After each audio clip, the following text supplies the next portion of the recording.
Hey everyone, welcome to a bumper episode of the Superhero Show with myself and Chris. Now, it was a little event in San Diego last weekend called Comic Con, and we're just going to go through everything pretty much in systematic fashion. Yeah, I was there. Yeah. You weren't. No, it was fine. Didn't want to go. Didn't want to go. That said, even though I was there, I didn't actually see a lot of things because I was working, so I missed some of the key panels, including the first one we're going to talk about. Yeah, so Warner, and we're going to talk about, I guess, the biggest trailer. Well, arguably, but the biggest trailer. It was released shortly after the panel. It was Batman vs Superman: Dawn of Justice. Pretty impressive trailer. Yeah. We liked, didn't we? Yeah. We liked it almost as much as we didn't like the first trailer they released from that movie. Yeah, they got something out really early on this movie, and I think we both thought it was kind of underwhelming. Yeah. That's not what you can say about this trailer. It's a very overwhelming trailer. There's so much in it. Yeah, well, I think, as I said about the last one, A, I don't know why they released it, if they could have waited for this, and B, it made me want to see the film less, whereas this made me want to see the film, which is a good start in a trailer. Yeah. So first off, there's some incredible visual spectacle happening in that movie, which is unsurprising, as it is Zack Snyder. He's a great visualist. Like, you take a lot of his movies, you can print frames off and put them in picture frames and hang them up. And he's got some spectacular stuff in that movie going on. There's like one shot where Batman's on the side of a building and he fires the grapple gun. Like, he's holding his hand down, lightning flashes in the background, and it looks like The Dark Knight, page for page. Like, he's ripped it off the page, which is something he did a lot with Watchmen as well. Very literal. He wants to convert images from the comic onto the big screen.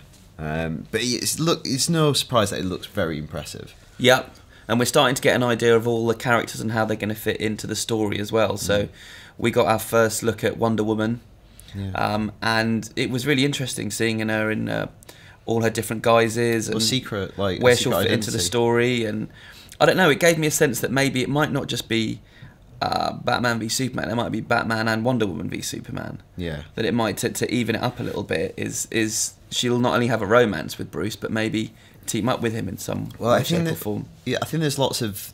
we talked to Colin Trevorrow not so long ago, and he didn't like the trailers for Jurassic World. And because trailers are acts of deception, and I've noticed this a lot recently. I've seen trailers for Ant-Man, seen trailers for Jurassic World. You go into the movie, and you realise they bring dialogue together. They steal it from different parts in the movie. They fuse it together into sentences that play in the trailer that suit the tone of the trailer, but are actually misleading.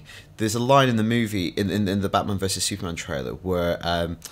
Bruce says to Alfred, he has the power to destroy the human race.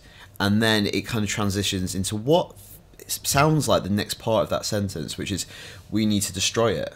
But when you analyse that, I don't think he would use the verb to destroy. I don't think he'd say we, he'd say I, and he wouldn't say it for Superman. So I think that's kind of, we'll get onto maybe a villain later, but I think that's elusive. I think that's referring to something else, and it comes in the later part of the movie. Yeah. And the we refers to all three of them. Interesting. We saw a different perspective on the Carnage from the first movie, and we thought that might be a big part of the storyline. It clearly is going to be. I wonder how much of that is a reaction to the criticism that first film took, or whether that was always the plan, to have the destruction of Metropolis. I don't think it was the plan. No? I think they made a Superman movie. And then the idea came about to do to start introducing the rest of the stuff, and they've had to go back and backfill to add history to this world suddenly. And that's the only thing, when I was watching the trailer, that it's based on the trailer, it might feel different in the entire movie. Even though I love the shot of him running into what effectively looks like 9/11. That's such a great Batman moment, because that's what he'd do. Everyone run out, he'd run in. It feels like, because there was no mention of Batman really in the Man of Steel. You see Wayne away in Enterprise's satellite. Yeah. I don't feel like in some way that he's not existed in that world all along. Sure, maybe the Batman edition, but I seem to remember when it first came out, that the screenwriter saying there will be consequences to what's happened in this film. Yeah. I don't know, but yeah, no, I agree. I do think it's kind of... Because suddenly, also in the trailer, we got a lot of feedback about it. There's the Robin outfit, but then the way that Clark talks to Perry White about him, it's almost like Batman isn't still in the shadows. People, it's like this crazy bat vigilante, but it sounds like he's been doing it for 15, 20 years. So that seems... But has he been retired for a while, maybe? Maybe. I feel like that's the Batman we might see. We might see, a bit like in the Dark Knight Rises, Batman coming out of retirement because he has to. He's kind of forced into it. Well, there's that line from the Suicide Squad as well, where Amanda Walker says, Superman has acted like a beacon, bringing all the crazies back out into the light. So maybe things have been okay and dormant for a long time. And this guy comes along, he just changes the way that people even perceive themselves in the universe. Yeah, and I think that's the stuff I'm most interested in, is when he's talking to his mother and she says, you don't know this planet anything. Yeah, it's great. It's really the opposite of what Ma and Pa Kent, were in the first movie and in the comics. Maybe I think that's a really interesting way of approaching it. Different take on it. Yeah, and it's not going to be popular.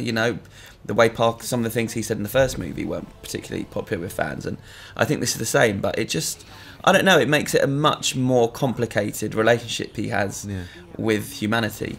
Some great. Also, like him going to a tribunal is a great image. People protesting. Some amazing images in that.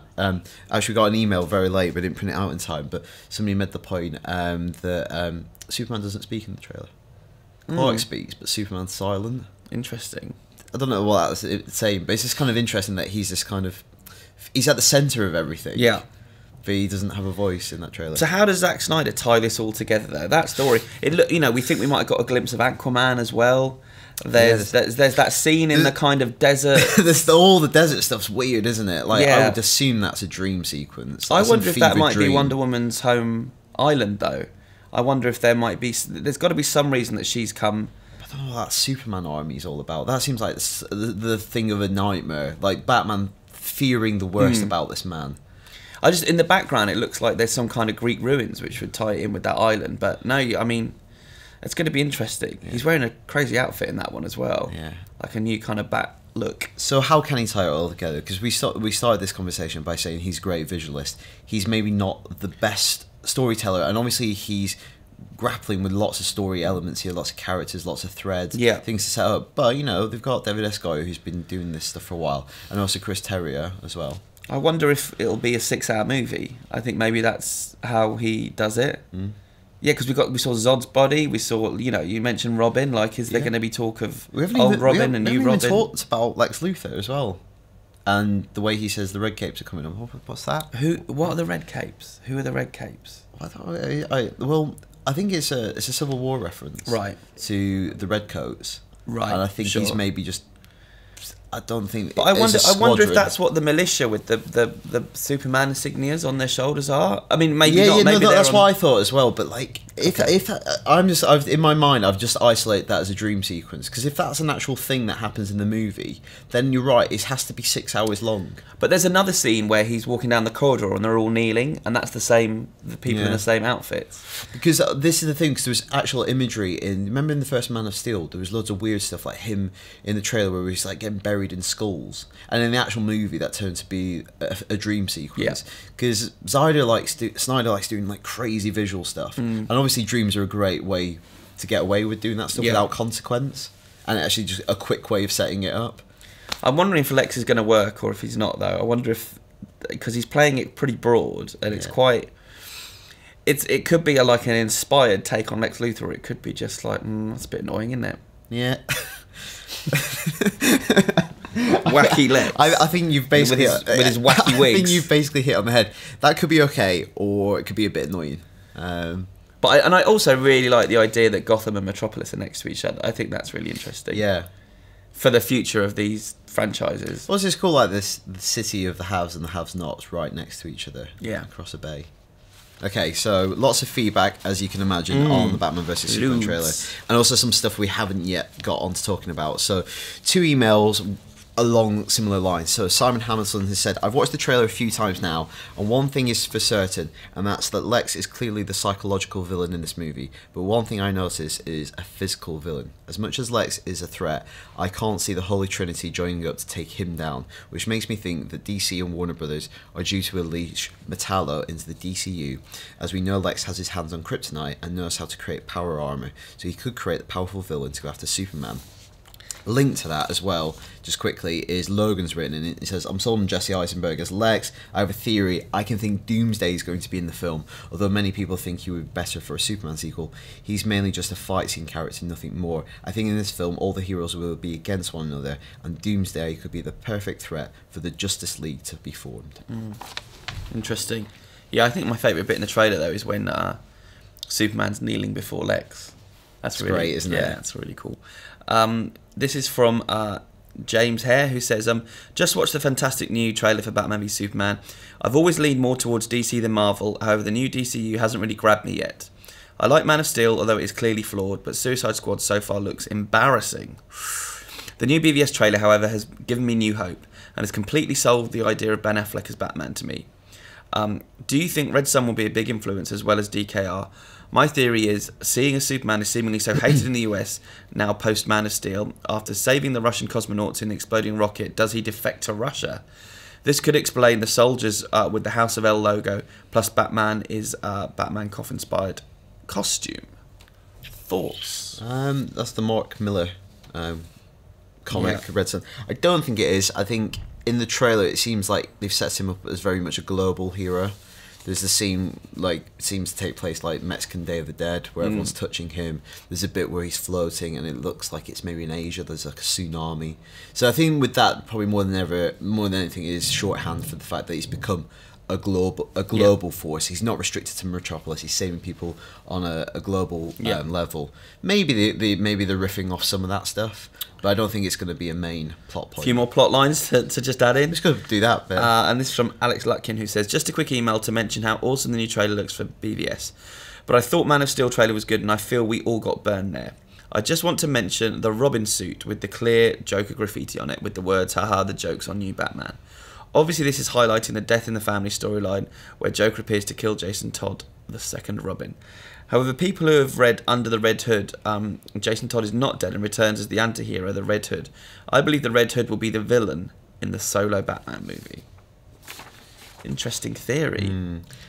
Either way, it does make Robin a part of this universe, and with them announcing the standalone Batman movies with Ben Affleck directing, I feel like we'll definitely get a Robin. We'll get Robin. Yeah. I think maybe they wouldn't do Jason Todd because a lot of that hinges, like Red Hood hinges on the fact that it was a surprise.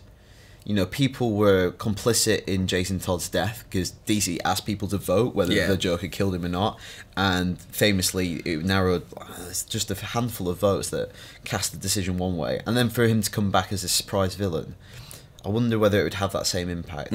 You want to mix it up for the big screen and like have your own big reveal that shocks people. And I feel like they'd want to establish him properly before otherwise into a villain. Otherwise, it means nothing. Final one on BVS from Nicholas. He says, although we're 8 months out, he's a bit unsure about the visual effects in the movie.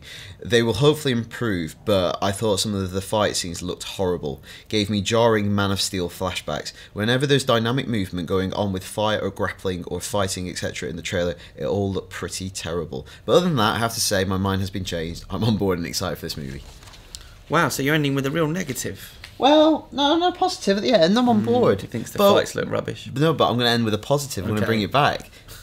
It is a long way off, and that's literally all they'll be doing now until it's released, as well as music, is just polishing a lot of those visual effects. It's happened with Jurassic World as well. A lot of the early trailers were a bit ropey. So have you got anything positive or negative to say about Batman vs Superman, let us know right here on the Superhero Show, superheroshow@ign.com. Right, sticking with DC, let's talk Suicide Squad, because that was maybe the biggest trailer that dropped at Comic-Con. It felt like it was the most talked about trailer.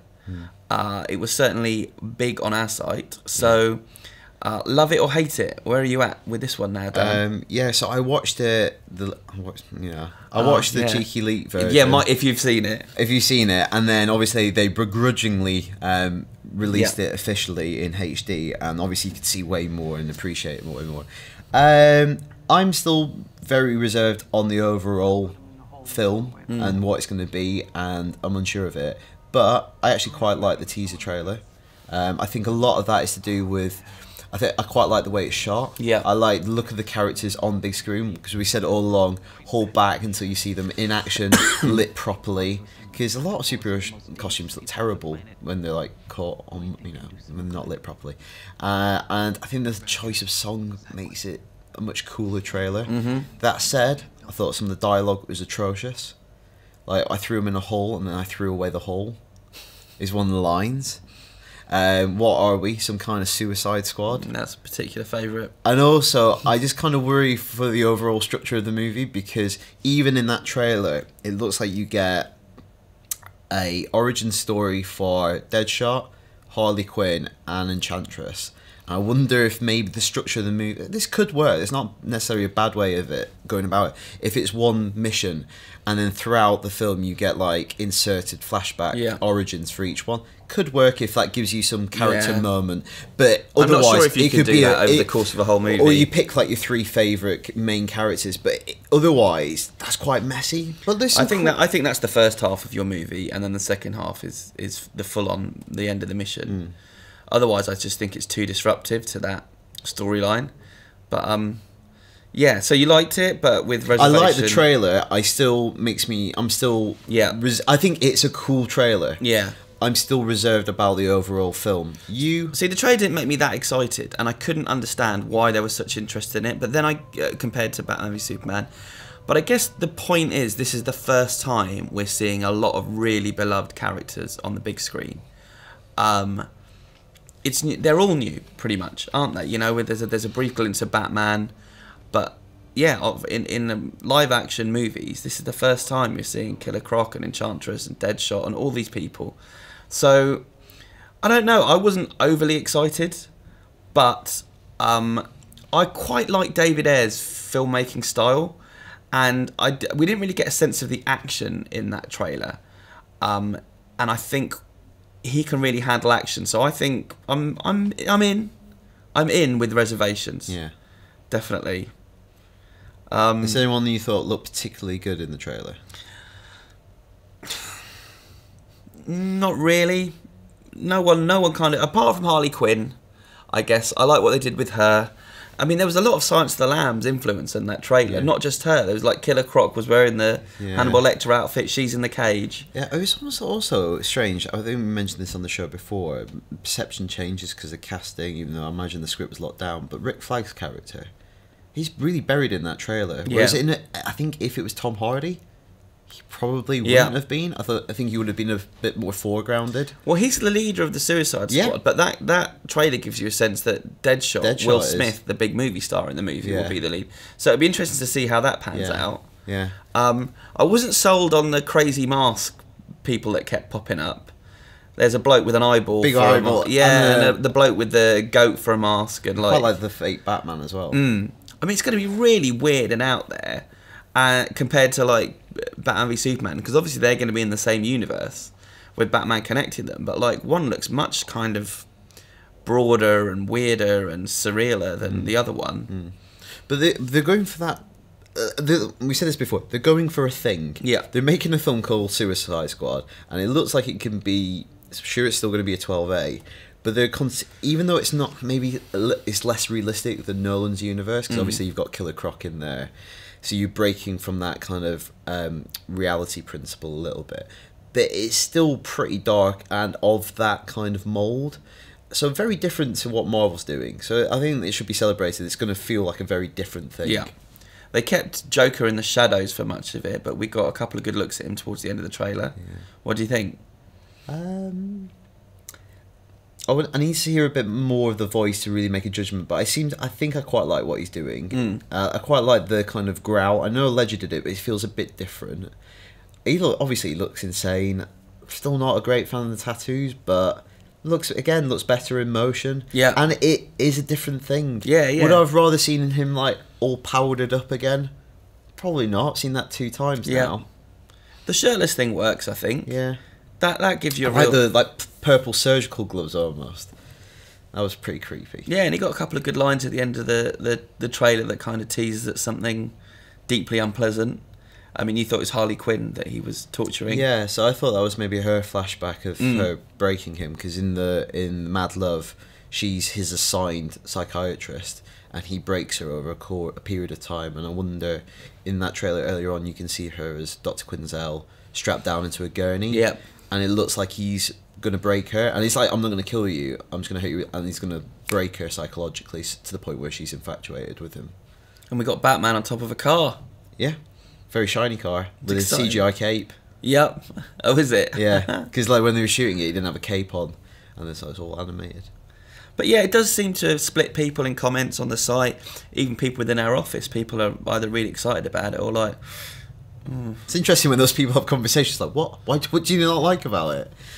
But yeah, it seems to be like it's definitely got everyone talking, which I guess is what they wanted. Yep. So shall we got some feedback on this one? Do you want to go Yeah, some first? excellent feedback. This is a great point by Cody from West Virginia. He says, Chris, hello. I know you aren't sold on Suicide Squad. I I'm seem not. to question why they chose this as a film. I posit that a reason Warner Brothers decided on this film is because of the constant complaint about the Marvel films. The villains are lackluster, the villains are forgettable, etc. With this film, Warner Brothers is able to set up a plethora of villains who, depending on their individual receptions, they can pull from as they build the universe moving forward. Yeah, good point. Yeah. Although they're setting them up as anti-heroes in this one, so then they're villains that are becoming heroes, and then they'll have to become villains again. It's confusing. I've got an email from Michael Kincaid who says, David Ayer and Warner Brothers have officially lost me on the Suicide Squad movie. Dear, oh dear, that's bad. Their reaction to the leaked footage from Comic-Con is making it very hard to like either them, including the movie. Seriously, the movie had the worst security of any movie in history. But when the buzz was split from the Comic-Con footage, they got upset. This shows me the studio had some trust and faith issues with this movie. To make it worse for me, I can't tell if my reservations for the trailer is due to the reaction or just proof Leto may not be able to pull this off. Thoughts? Mike from North Carolina. So yeah, this is, I guess, I kind of missed this, so I didn't actually read the statement, but the footage got leaked from Hall H, and then Warner Brothers got very upset about it, and didn't they release a statement? Sue released a statement. Sue? Head of International Marketing at Warner Brothers, Sue. Okay. Sue doesn't sound very impressed with everyone. No. It was a bit like, we intended this to be shown in a certain way. Our stuff has been stolen. Which it has. It's been posted illegally, reproduced, mirrored. True. But ultimately, people who are doing it are just intensely interested in your movie. Yeah. And I think they handled it in a way that was a bit... I think they could have just made a joke out of it. Yeah. Like, when the Age of Ultron trailer leaked, they made a joke that Ultron was in the system or something like that, Marvel did. Yeah. And they just, like... It felt like they slapped everyone on the knuckles, on the wrist a bit. Yeah. I don't know, it feels like if you're going to show the trailer to 6,500 people and then get upset when somebody leaks it, I don't know, it's like that little boy putting his thumb in the dike. Like... It's just gonna build and build this kind of thing, and it's you know what I'm talking about. Well, I do know what you mean, little Dutch boy. Little Dutch boy. Yeah. You're stemming the tide, and it's not gonna stop this.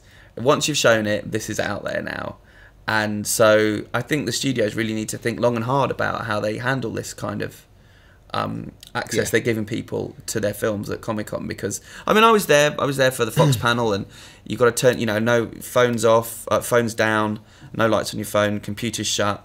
All that kind of thing, but it's always going to happen. It's just inevitable. I mean, I'd much rather see it in the proper version, but we can't help ourselves. We'll look at the leaked footage, won't we? Because it's weird because with Batman and Superman, they had it ready to go immediately. And people loved it. People were circulating that one.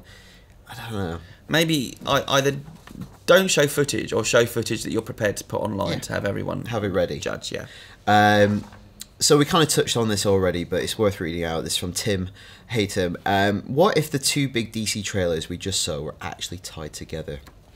That is, the intro to Suicide Squad is a flashback to Joker killing Robin, as implied in the BVS trailer. I've heard some people say it's very unjokery the way he just says, I'm going to hurt you really bad, instead of some pun-laden joke. But I actually like it.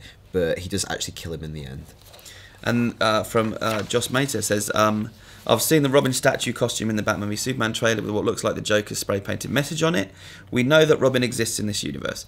Do you think that the scene in the Suicide Squad trailer, when the Joker says he's not going to kill them but he's going to hurt them really, really bad, could be him talking to Jason Todd? That's actually what I thought when I first saw it. It was only you saying to me, your version makes more sense. I think it is. Also, what I think all that signifies is a completely different approach. Marvel for years built slowly. They gave you those few little Easter eggs, those little teasers to the next thing. I like what DC are doing. They're basically just going, it all exists. Yeah. It's all happened. Like, Jason Todd's been killed if it is that Robin that they kill in this universe.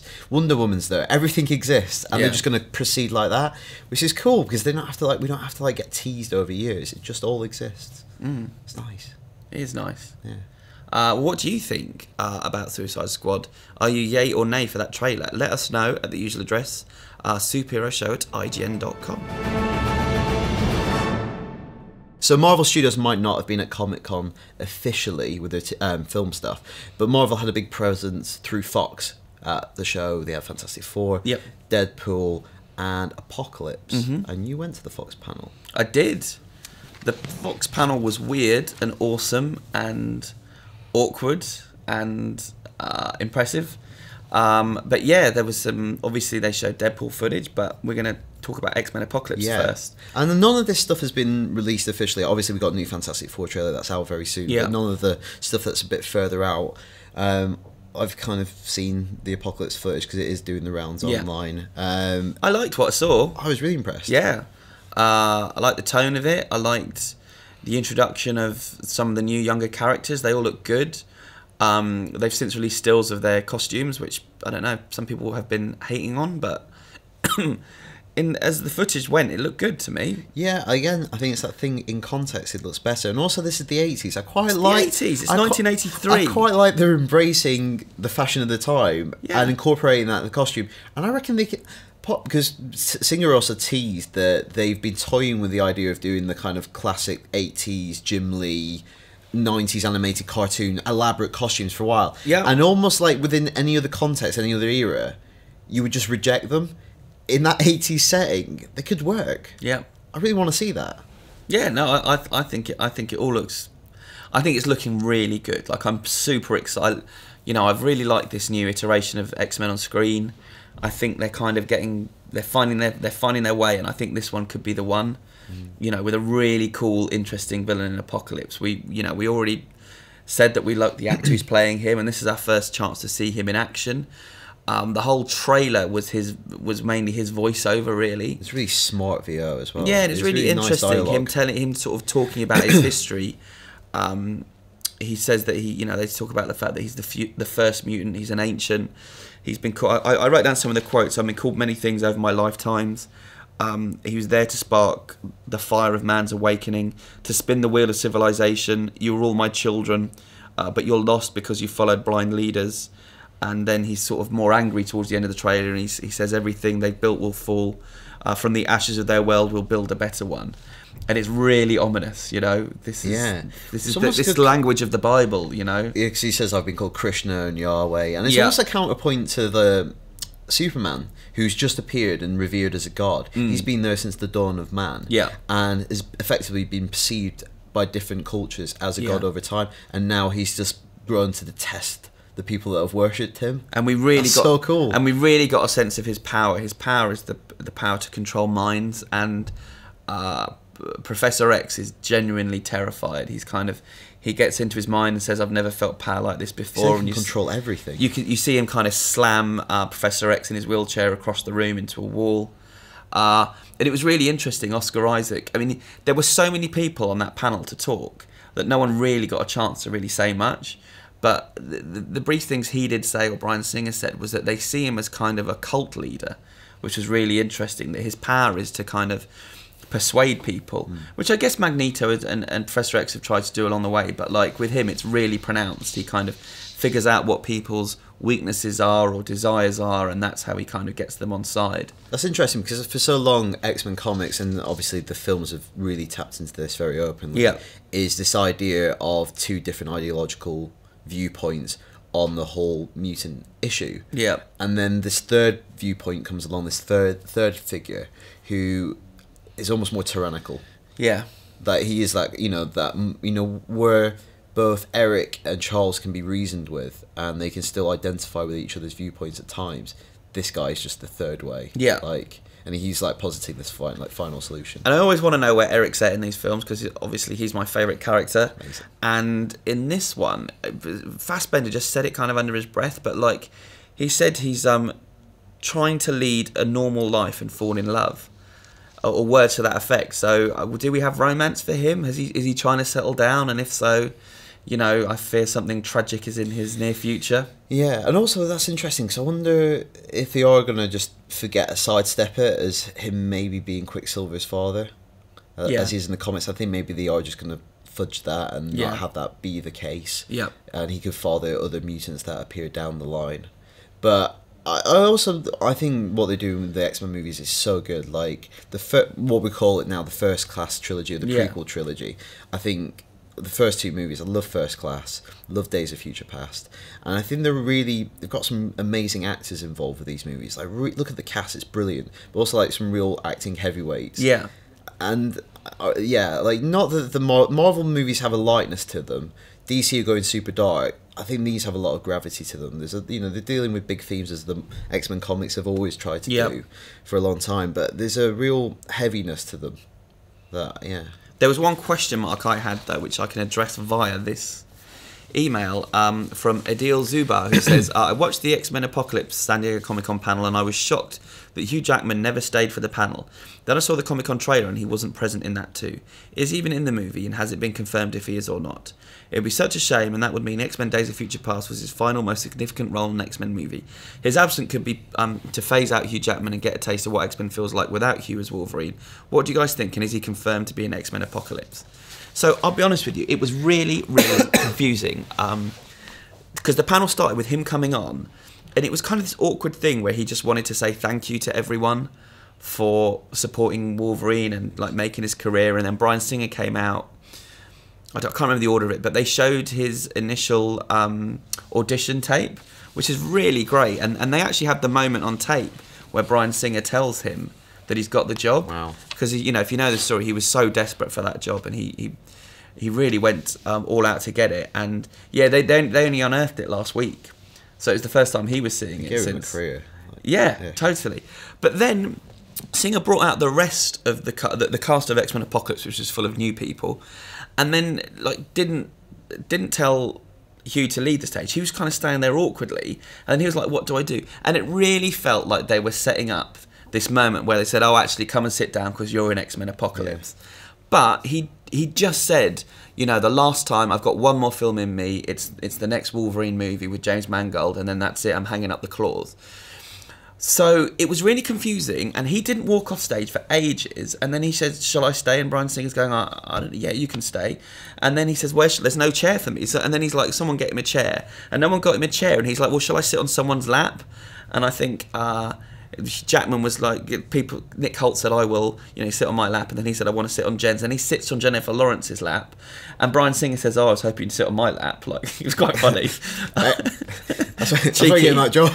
Cheeky. But then he just kind of eventually, just after he got a laugh for that, he sloped off, and you're like, "Oh, so I guess he's not in the film." And so I don't know. I'll be astonished if he doesn't have a cameo, but I don't think he is a big part. Like, strategically, I think they want to set up all these kids. Sure. It was very weird though. Like, I guess if it is, then it's something they're keeping a surprise. But honestly, it felt like they hadn't even figured out what they were going to do on stage, and I think maybe he thought they were going to mention it, and then they didn't. Yeah. So yeah, to answer your question, no bloody idea. Good. All right, I'm going to go on to a bit of general feedback now. Okay, general feedback. Before we do this, can I just say, at Comic-Con, I met a few people who watched the superhero show, so thank you. Particularly Logan and Dimitri. I want to say hello to them. So I discovered that basically people who watch the superhero show have awesome names. Yeah, Logan and Dimitri. But yeah, thanks for watching, guys. And yeah, write in. Ask them to write in, and none of them did. Unless Logan, but I think it's a different Logan. Is everyone who watches called Logan? Yes, well, yeah, pretty Lots much. of Logans. Well, obviously.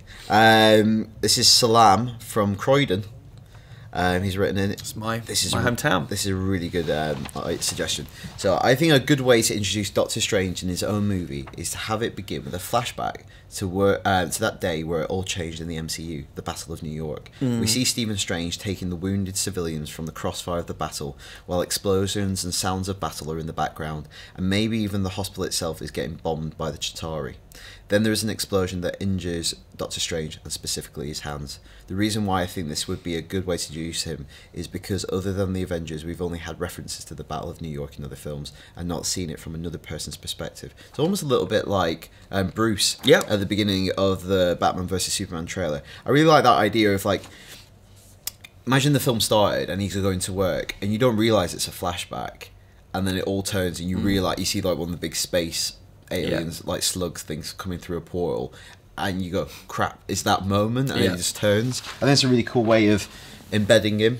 And I also like the way we still don't know how to describe those things that... Space worms. Space slugs. Space worm slugs. That's a great idea. Alex Phillips writes in to say, Dredd was one of the best comic movies and most underrated in my opinion. Agreed. Yeah, excellent. If Wesley Snipes is in talk to bring back Blade after a long absence, it may not be impossible to bring back Dredd from the dead after a few years' absence. Xander Phillips asks that question. So, yeah, I think that was on the IGN got that scoop. That Wesley Snipes said that he was in talks with Marvel to bring Blade back. But it makes me wonder if is Marvel in talks with him though, or is he just sending them emails? So, Blade 4, I'm out now. Just texting Kevin Feige. It's actually, in the last week, they announced there's going to be a new Blade comic later in the year, and it's going to be Blade's daughter. Yeah. Female Blade.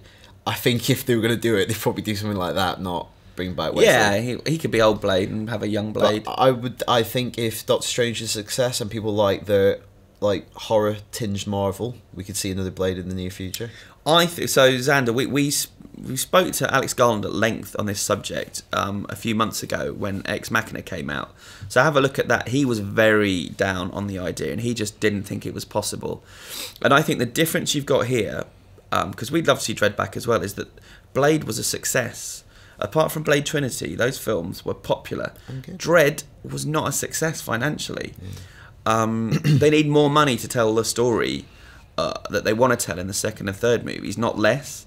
And it's hard to get more money for a sequel. You know, Mark Miller talked to us about this on the podcast, the UK podcast as well, about Kick-Ass, the fact that Kick-Ass 2 needed to make more money than Kick-Ass 1, and it didn't. So, and it cost more money, therefore... The economics don't it's a step work backwards. Out. Yeah, so, I don't know. It would be great if it could happen, but it doesn't... There's nothing going on in that world right now. Great.